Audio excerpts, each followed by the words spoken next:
ನಮಸ್ಕಾರ ಸ್ನೇಹಿತರೆ, ಕರ್ನಾಟಕದಲ್ಲಿ ಪುನಃ ಈ ಅಧಿಕಾರದ ಹಸ್ತಾಂತರ ವಿಷಯ ಮುನ್ನೆಲೆಗೆ ಬಂದಿದೆ. ನಿಮ್ಗೆ ಗೊತ್ತಿರಬಹುದು, ಕೆಲ ದಿನಗಳಿಂದ ಸ್ವಲ್ಪ ಸೈಲೆಂಟ್ ಆಗಿತ್ತು. ಅಂದ್ರೆ ಡಿ ಕೆ ಶಿವಕುಮಾರ್ ಅವರು ಬೇರೆ ರೀತಿಯಾಗಿ ಮಾತಾಡಲಿ ಶುರು ಮಾಡಿದ್ರು. ಹೈಕಮಾಂಡ್ ನಿರ್ಧಾರ ಮಾಡ್ತದೆ, ಹಾಗೆ ಹೀಗೆ ಹೇಳಲಿ ಶುರು ಮಾಡಿದ್ರು. ನೇರವಾಗಿ ಯಾವುದೇ ರೀತಿಯಾದಂತ ಹೇಳಿಕೆಯನ್ನು ಕೊಡ್ತಾ ಇರಲಿಲ್ಲ. ಅದಲ್ಲದೆ ತನ್ನ ಬೆಂಬಲಿಗೆ ಶಾಸಕರಿಗೂ ಕೂಡ ಸೈಲೆಂಟ್ ಆಗಿರಿ, ಯಾವುದೇ ರೀತಿಯಾದಂತಹ ಹೇಳಿಕೆಗಳನ್ನ ಪತ್ರಕರ್ತರಿಗೆ ಕೊಡಬೇಡಿ, ಈ ರೀತಿಯಾದಂತಹ ಒಂದು ನಿರ್ದೇಶನವನ್ನು ಕೂಡ ಕೊಟ್ಟಿದ್ರು. ಇಲ್ಲಿ ತಾನು ಪಕ್ಷದ ಅಧ್ಯಕ್ಷ, ಹಾಗಾಗಿ ಎಲ್ಲರನ್ನು ಕೂಡ ತನ್ನ ಕಂಟ್ರೋಲ್ ಅಲ್ಲಿ ಇಟ್ಕೊಳ್ಬೇಕು, ಈ ರೀತಿಯಾಗಿ ಬೇಕಾಬಿಟ್ಟಿ ಹೇಳಿಕೆಗಳನ್ನು ಕೊಡಬಾರದು, ಈ ರೀತಿಯಾಗಿ ಎಲ್ರಿಗೊಂದು ಸೂಚನೆಯನ್ನು ಕೊಟ್ಟ ರೀತಿಯಲ್ಲಿ ಕಾಣಿಸ್ತಾ ಇತ್ತು. ಆದ್ರೆ ನಿನ್ನೆಯಿಂದ ಡಿ ಕೆ ಬ್ರದರ್ಸ್ ಪುನಃ ಮಾತಾಡ್ಲಿ ಶುರು ಮಾಡಿದ್ದಾರೆ. ಮೊನ್ನೆ ಅಷ್ಟೇ ರಾಹುಲ್ ಗಾಂಧಿ ಅವರು ಮೈಸೂರಿಗೆ ಬಂದ ಸಂದರ್ಭದಲ್ಲಿ ರನ್ವೇಯಲ್ಲಿ ನಿಂತ್ಕೊಂಡು ಸಣ್ಣದೊಂದು ಮಾತುಕತೆ ಡಿ ಕೆ ಶಿವಕುಮಾರ್ ಮತ್ತು ಸಿದ್ದರಾಮಯ್ಯನವರ ಜೊತೆ ನಡೀತು. ಅಂದ್ರೆ ಸಪರೇಟ್ ಆಗಿ ನಡೀತು. ಆ ಸಂದರ್ಭದಲ್ಲಿ ಇಬ್ರು ಕೂಡ ನೀವು ದೆಹಲಿಗೆ ಬನ್ನಿ, ಅಲ್ಲಿ ಕೂತ್ಕೊಂಡು ಮಾತಾಡೋಣ ಅಂತ ಹೇಳ್ಕೊಂಡು ಹೇಳಿದ್ದಾರೆ ಅಂತ ಹೇಳ್ಕೊಂಡು ಈ ಪತ್ರಕರ್ತರಿಗೆ ಕೂಡ ಇವರೊಂದು ಹೇಳಿಕೆಯನ್ನ ಕೂಡ ಕೊಟ್ಟಿದ್ರು. ಅದೇ ರೀತಿಯಲ್ಲಿ ಮೊನ್ನೆ ಡಿ ಕೆ ಶಿವಕುಮಾರ್ ಅವರು ದೆಹಲಿಗೆ ಹೋದ್ರು, ಆದ್ರೆ ಸಿದ್ದರಾಮಯ್ಯನವರು ಹೋಗಿರ್ಲಿಲ್ಲ, ಅವರು ಕರ್ನಾಟಕದಲ್ಲಿ ಉಳ್ಕೊಂಡಿದ್ರು. ಡಿ ಕೆ ಶಿವಕುಮಾರ್ ಅವರ ಹೇಳಿಕೆ ಪ್ರಕಾರ ಇಲ್ಲಿ ಪ್ರಮುಖವಾಗಿ ಅಸ್ಸಾಂ ಚುನಾವಣೆ ಸಂಬಂಧಪಟ್ಟಂತೆ ಮಾತುಕತೆ ನಡೆಸಲಿಕ್ಕಿತ್ತು, ಅದಕ್ಕಾಗಿ ನಾನು ಹೋಗಿದ್ದೇನೆ ಅಂತೇಳಿ ಹೇಳ್ತಾ ಇದ್ರು. ಅದೇ ಸಂದರ್ಭದಲ್ಲಿ ರಾಹುಲ್ ಗಾಂಧಿ ಅವ್ರನ್ನ ಇವರು ಪ್ರತ್ಯೇಕವಾಗಿ ಭೇಟಿ ಮಾಡಿ ಕರ್ನಾಟಕದಲ್ಲಿ ಅಧಿಕಾರ ಹಸ್ತಾಂತರಕ್ಕೆ ಸಂಬಂಧಪಟ್ಟಂತೆ ಮಾತುಕತೆ ಆಡುವಂತಹ ಒಂದು ಪ್ರೋಗ್ರಾಮ್ ಕೂಡ ಇತ್ತು ಅಂತೇಳಿ ಹೇಳ್ತಾರೆ. ಆದ್ರೆ ಡಿ ಕೆ ಶಿವಕುಮಾರ್ ಅವರಿಗೆ ರಾಹುಲ್ ಗಾಂಧಿ ಅವರ ಜೊತೆಗೆ ಪ್ರತ್ಯೇಕವಾಗಿ ಮಾತಾಡ್ಲಿ ಸಾಧ್ಯ ಆಗಿಲ್ಲ. ರಾಹುಲ್ ಗಾಂಧಿ ಅವರು ಯಾವುದೇ ರೀತಿಯಾದಂತಹ ಅವಕಾಶವನ್ನ ಕೊಟ್ಟಿಲ್ಲ. ಹಾಗಾಗಿ ಪುನಃ ಡಿ ಕೆ ಶಿವಕುಮಾರ್ ಅವರು ವಾಪಸ್ ಬೆಂಗಳೂರಿಗೆ ಬಂದವರೇ ದಾವೋಸಿಗೆ ಪ್ರಯಾಣವನ್ನ ಬೆಳೆಸಿದ್ದಾರೆ. ಅವರು ಭಾನುವಾರವೇ ದಾವೋಸಿಗೆ ಹೋಗ್ಬೇಕಾಗಿತ್ತು, ಆದ್ರೆ ರಾಹುಲ್ ಗಾಂಧಿ ಅವ್ರನ್ನ ಭೇಟಿ ಮಾಡೋದಕ್ಕಾಗಿ ತಮ್ಮ ಪ್ರವಾಸವನ್ನ ಮುಂದೂಡಿದ್ರು. ಕೊನೆಗೂ ಗತ್ಯಂತರ ಇಲ್ಲದೆ ಈಗ ದಾವೋಸಿಗೆ ಪ್ರಯಾಣವನ್ನ ಬೆಳೆಸಿದ್ದಾರೆ. ಡಿ ಕೆ ಶಿವಕುಮಾರ್ ಅವರು ಬೆಂಗಳೂರಿಗೆ ವಾಪಸ್ ಬಂದ ಸಂದರ್ಭದಲ್ಲಿ ಪತ್ರಕರ್ತರು ಮಾಮೂಲಾಗಿ ಅವ್ರನ್ನ ಪ್ರಶ್ನೆ ಮಾಡಿದ್ರು. ಈಗ ಬಿಡಿ, ಡಿ ಕೆ ಶಿವಕುಮಾರ್ ಅಥವಾ ಅವರ ತಮ್ಮ ಎಲ್ಲಿ ಸಿಕ್ಕಿದ್ರು ಕೂಡ ಪತ್ರಕರ್ತರು ಕೇಳುವುದು ಒಂದೇ ಪ್ರಶ್ನೆ, ಡಿ ಕೆ ಶಿವಕುಮಾರ್ ಅವರು ಯಾವಾಗ ಮುಖ್ಯಮಂತ್ರಿ ಆಗ್ತಾರೆ ಅಂತ ಹೇಳ್ಕೊಂಡು. ಅದೇ ಪ್ರಶ್ನೆಯನ್ನ ಇಲ್ಲಿ ಕೂಡ ಪುನಃ ಪತ್ರಕರ್ತರು ಡಿ ಕೆ ಶಿವಕುಮಾರ್ ಅವ್ರನ್ನ ಕೇಳಿದ್ದಾರೆ, ಏನಾದ್ರೂ ಒಳ್ಳೆ ಸುದ್ದಿ ಇದೆಯಾ ಸರ್ ಅಂತ ಹೇಳ್ಕೊಂಡು. ಆಗ ಡಿ ಕೆ ಶಿವಕುಮಾರ್ ಅವರು, ಯಾಕೆ ಈ ರೀತಿ ಪದೇ ಪದೇ ಪ್ರಶ್ನೆ ಮಾಡ್ತೀರಾ, ರಾಹುಲ್ ಗಾಂಧಿಯನ್ನ ಭೇಟಿಯೇ ಮಾಡಿಲ್ಲ ಅಂತಕೊಂಡು ಹೇಳ್ತಾ ಇದ್ದೀರಲ್ಲ, ನಾನು ರಾಹುಲ್ ಗಾಂಧಿ ಜೊತೆಗೆ ಇರುವ ಫೋಟೋವನ್ನು ಕೂಡ ಪತ್ರಿಕೆಗಳಲ್ಲಿ ಪ್ರಕಟಿಸಿದ್ದೀರಾ, ಎಲ್ಲದನ್ನು ನಾನು ನೋಡಿದ್ದೇನೆ, ಆದ್ರೆ ಪುನಃ ಈ ರೀತಿಯಾಗಿ ಯಾಕೆ ಹೇಳ್ತೀರಾ, ಈ ರೀತಿಯಾಗಿ ಪ್ರಶ್ನೆ ಮಾಡಿದ್ರು. ಹಾಗೇನೆ ಇನ್ನೊಂದು ಮಾತನ್ನ ಹೇಳಿದ್ರು, ಪದೇ ಪದೇ ನನಗೆ ಬೆಂಬಲ ಇಲ್ಲ ಅಂತೇಳಿ ಹೇಳ್ತಿರಲ್ಲ, ಮುಖ್ಯಮಂತ್ರಿ ಆದಿಯಾಗಿ 140 ಶಾಸಕರ ಬೆಂಬಲ ನನಗಿದೆ, ಇವರೆಲ್ಲರೂ ಕೂಡ ನನ್ನ ಪರವಾಗಿದ್ದಾರೆ, ಈ ರೀತಿಯಾದಂತಹ ಹೇಳಿಕೆಯನ್ನು ಕೊಟ್ಟರು. ಹಾಗೆಯೇ ಸರ್ಕಾರ ರಚನೆ ಮಾಡೋ ಸಂದರ್ಭದಲ್ಲಿ ರಾಹುಲ್ ಗಾಂಧಿ ಅವರ ನೇತೃತ್ವದಲ್ಲಿ ನಡೆದಂತಹ ಮೀಟಿಂಗ್ ನ ಸಂದರ್ಭದಲ್ಲಿ ನಾವು ಕೆಲವರು ಭಾಗವಹಿಸಿದ್ವಿ. ಆ ಸಂದರ್ಭದಲ್ಲಿ ಏನೆಲ್ಲ ಮಾತುಕತೆ ನಡೆದಿದೆ ಅನ್ನೋದು ನಮ್ಗೆಲ್ರಿಗೂ ತುಂಬಾ ಚೆನ್ನಾಗಿ ಗೊತ್ತಿದೆ. ಅದನ್ನ ನಾವು ನಿಮ್ಮ ಎದುರುಗಡೆ ಹೇಳಲಿಕ್ಕೆ ಸಾಧ್ಯ ಇಲ್ಲ, ಅದೇನಿದ್ರು ಕೂಡ ಇಂಟರ್ನಲ್ ಮ್ಯಾಟರ್, ಅದನ್ನ ಡಿಸ್ಕ್ಲೋಸ್ ಮಾಡ್ಲಿಕ್ಕೆ ಆಗೋದಿಲ್ಲ ಅಂತೇಳಿ ಹೇಳಿದ್ರು. ಹಾಗೇನೆ ಇನ್ನೊಂದು ಮಾತನ್ನ ಹೇಳಿದ್ರು, ಎಲ್ಲದಕ್ಕೂ ಕಾಲವೇ ಉತ್ತರ ಕೊಡ್ತದೆ.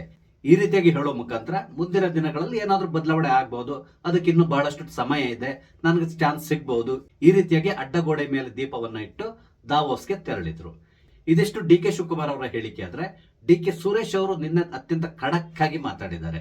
ಇಲ್ಲಿ ಡಿ ಕೆ ಸುರೇಶ್ ಅವರು ಏನ್ ಹೇಳಿದ್ರು ಅಂತ ಹೇಳಿದ್ರೆ, ನಮ್ಮ ತಾಳ್ಮೆಗೂ ಕೂಡ ಒಂದು ಮಿತಿ ಇರ್ತದೆ, ತಾಳ್ಮೆಯನ್ನ ಪರೀಕ್ಷೆ ಮಾಡಬಾರದು, ಈ ರೀತಿಯಾಗಿ ಹೇಳಿದ್ದಾರೆ. ಹಾಗೇನೆ ಇನ್ನೊಂದು ಮಾತನ್ನ ಸಿದ್ದರಾಮಯ್ಯನವರಿಗೆ ನೇರವಾಗಿ ಹೇಳಿದ್ದಾರೆ, ಮಾತು ಕೊಟ್ಟಿದ್ದೀರಿ, ಆದ್ರೆ ಅಧಿಕಾರವನ್ನ ಬಿಟ್ಟುಕೊಡಿ ಅಂತ ಹೇಳ್ಕೊಂಡು ನಾವೇ ನೇರವಾಗಿ ಕೇಳೋದು ಬಹಳ ಕಷ್ಟ ಆಗ್ತದೆ, ಈ ರೀತಿಯಾಗಿ ಹೇಳಿದ್ರು. ಹಾಗೆ ಒಂದು ಉದಾಹರಣೆಯನ್ನು ಕೂಡ ಕೊಟ್ಟರು.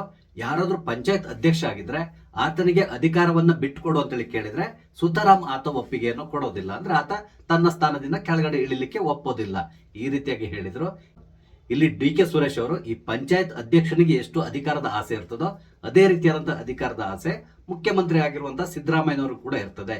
ಹಾಗಾಗಿ ಅವರು ಅಷ್ಟು ಸುಲಭವಾಗಿ ತನ್ನ ಸ್ಥಾನವನ್ನ ಬಿಟ್ಕೊಡೋದಿಲ್ಲ, ಈ ರೀತಿಯಾಗಿ ನೇರವಾಗಿ ಹೇಳಿದ್ದಾರೆ ಅಂತಲೇ ಹೇಳ್ಬಹುದು. ಕೆಲ ದಿನಗಳ ಹಿಂದೆ ಬೇರೆದ್ದೇ ಆದಂತಹ ಸುದ್ದಿ ಎಲ್ಲೆಡೆ ಹರಿದಾಡ್ತಾ ಇತ್ತು. ಅದೇನು ಅಂತ ಹೇಳಿದ್ರೆ, ಮಲ್ಲಿಕಾರ್ಜುನ್ ಖರ್ಗೆ ಅವ್ರನ್ನ ನೀವು ಮುಖ್ಯಮಂತ್ರಿ ಮಾಡೋದಾದ್ರೂ ಕೂಡ ನಾವು ಒಪ್ಕೊಳ್ತೇವೆ, ಈ ರೀತಿಯಾಗಿ ಹೇಳಿದ್ದಾರೆ ಅಂತೇಳಿ ಹೇಳ್ತಾ ಇದ್ದಾರೆ. ಆದ್ರೆ ನಿನ್ನೆಯಿಂದ ಡಿ ಕೆ ಬ್ರದರ್ಸ್ ಕೊಟ್ಟಿರುವಂತಹ ಹೇಳಿಕೆಯನ್ನು ಗಮನಿಸಿದ್ರೆ, ಯಾವುದೇ ಕಾರಣಕ್ಕೆ ಬೇರೆ ಯಾರೇ ಮುಖ್ಯಮಂತ್ರಿ ಆದ್ರೂ ಕೂಡ ನಾವು ಒಪ್ಪೋದಿಲ್ಲ, ಏನಿದ್ರು ಡಿ ಕೆ ಶಿವಕುಮಾರ್ ಅವ್ರನ್ನೇ ಮುಖ್ಯಮಂತ್ರಿ ಮಾಡಬೇಕು, ಯಾವಾಗ ಮಾಡ್ತೀರಾ ಅದನ್ನ ನೀವು ನಿರ್ಧಾರ ಮಾಡಿ ನಮ್ಗೆ ತಿಳಿಸಿ, ಈ ರೀತಿಯಾಗಿ ಹೈಕಮಾಂಡ್ಗೆ ಒಂದು ಸಂದೇಶವನ್ನ ರವಾನೆ ಮಾಡಿದ ರೀತಿಯಲ್ಲಿ ಕಾಣಿಸ್ತಾ ಇದೆ. ಇತ್ತೀಚೆಗೆ ಬಹಳಷ್ಟು ಜನ ಮಾತಾಡಿಕೊಳ್ಳಿ ಶುರು ಮಾಡಿದ್ದಾರೆ, ಡಿ ಕೆ ಶಿವಕುಮಾರ್ ಏನಿದ್ರು ಕೂಡ ಬುಸುಗುಟ್ಟುವಂತ ಹಾವು, ಇದು ಕಚ್ಚುವಂತ ಹಾವು ಅಲ್ಲ, ಕೇವಲ ಈ ರೀತಿಯಾದಂತ ಹೇಳಿಕೆಯನ್ನು ಕೊಡ್ತಾರೆ, ಏನೋ ಒಂದು ರೀತಿಯಾಗಿ ಗದರಿಸ್ತಾರೆ, ಹೈಕಮಾಂಡಿಗೆ ನಾನು ಹಾಗೆ ಮಾಡ್ತೇನೆ ಹೀಗೆ ಮಾಡ್ತೇನೆ, ನನ್ನ ದಾರಿ ನನಗೆ, ಈ ರೀತಿಯಾಗಿ ಹೇಳ್ತಾರೆ. ಆದ್ರೆ ಮುಂದೆ ಅವ್ರು ಏನು ಮಾಡೋದಿಲ್ಲ. ಹೈಕಮಾಂಡ್ ಎದುರುಗಡೆ ನಾನು ನಿಷ್ಠಾವಂತ ಕಾರ್ಯಕರ್ತ ಅಂತೇಳಿ ಪ್ರೂವ್ ಮಾಡ್ಲಿಕ್ಕೆ ಪ್ರಯತ್ನಿಸ್ತಾರೆ. ಆದ್ರೆ ಇದ್ಯಾವುದು ಕೂಡ ಕರ್ನಾಟಕದಲ್ಲಿ ವರ್ಕೌಟ್ ಆಗ್ತಾ ಇಲ್ಲ. ಡಿ ಕೆ ಶಿವಕುಮಾರ್ ಅವ್ರನ್ನ ಸದ್ಯಕ್ಕಂತೂ ಕರ್ನಾಟಕದ ಮುಖ್ಯಮಂತ್ರಿ ಮಾಡುವಂತ ಸಾಧ್ಯತೆ ಇಲ್ಲ ಅಂತೇಳಿ ಹೇಳ್ತಾ ಇದ್ದಾರೆ. ಅದಕ್ಕೆ ಕೊಡ್ತಾ ಇರುವಂತ ಕಾರಣ ಏನಂತ ಹೇಳಿದ್ರೆ, ಒಂದ್ ವೇಳೆ ಸಿದ್ದರಾಮಯ್ಯನವ್ರನ್ನ ಮುಖ್ಯಮಂತ್ರಿ ಗಾದಿಯಿಂದ ಕೆಳಗಡೆ ಇಳಿಸಿದ್ರೆ ಅವರ ವೋಟ್ ಬ್ಯಾಂಕ್ ಆದಂತಹ ಅಹಿಂದ ಬಳಗ ಕಾಂಗ್ರೆಸ್ನಿಂದ ದೂರ ಸರಿಬಹುದು.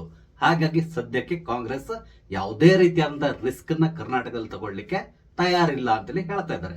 ಹಾಗೇನೆ ಬಹಳಷ್ಟು ಸುದ್ದಿಗಳು ರಾಜಕೀಯ ವಲಯದಲ್ಲಿ ಹರಿದಾಡ್ತಾನೆ ಇರ್ತದೆ. ಅದೇನು ಅಂತ ಹೇಳಿದ್ರೆ, ಸಿದ್ದರಾಮಯ್ಯನವರು ಈ ಬಜೆಟ್ ಮಂಡನೆ ಮಾಡಿ ಆದ್ಮೇಲೆ ರಾಜೀನಾಮೆ ಕೊಡ್ತಾರೆ ಅಂತೇಳಿ ಹೇಳ್ತಾರೆ. ಹಾಗೇನೆ ಇನ್ನೊಂದು ಮಾತಿರೋದೇನು ಅಂತ ಹೇಳಿದ್ರೆ, ಮೇ ಕೊನೆಗೆ ಲೋಕಲ್ ಬಾಡಿ ಚುನಾವಣೆ ಇದೆ, ಆ ಚುನಾವಣೆ ಮುಗಿಬೇಕು. ಅದ್ರ ಜೊತೆಗೆ ಈ ಪಂಚ ರಾಜ್ಯಗಳ ಚುನಾವಣೆಗಳೇನಿದೆ ಆ ಚುನಾವಣೆಗಳು ಮುಗಿದ ನಂತರ ಕರ್ನಾಟಕದಲ್ಲಿ ನಾಯಕತ್ವ ಬದಲಾವಣೆ ಆಗ್ಬಹುದು. ಅಲ್ಲಿವರೆಗೆ ಕೂಡ ಹೈಕಮಾಂಡ್ ಯಾವುದೇ ರೀತಿಯಾದ ರಿಸ್ಕ್ ಅನ್ನು ತಗೊಳ್ಳಿಕ್ಕೆ ತಯಾರಿಲ್ಲ ಅಂತೇಳಿ ಹೇಳ್ತಾರೆ.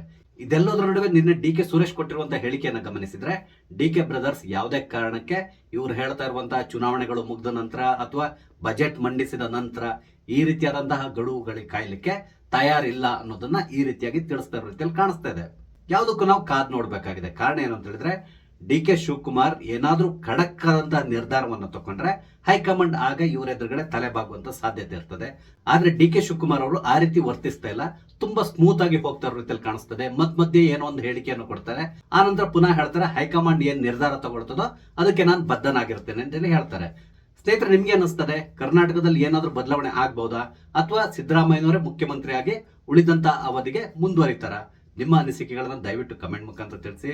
ಹಾಗೇನೆ ನಾನಿಲ್ಲಿ ಹಂಚ್ಕೊಂಡಂತ ವಿಷಯ ನಿಮ್ಗೆ ಇಷ್ಟ ಆದ್ರೆ ಲೈಕ್ ಮಾಡಿ, ಶೇರ್ ಮಾಡಿ, ದಯವಿಟ್ಟು ನನ್ನ ಚಾನಲ್ ಸಬ್ಸ್ಕ್ರೈಬ್ ಮಾಡಿ. ನಮಸ್ತೆ, ಜೈ ಹಿಂದ್.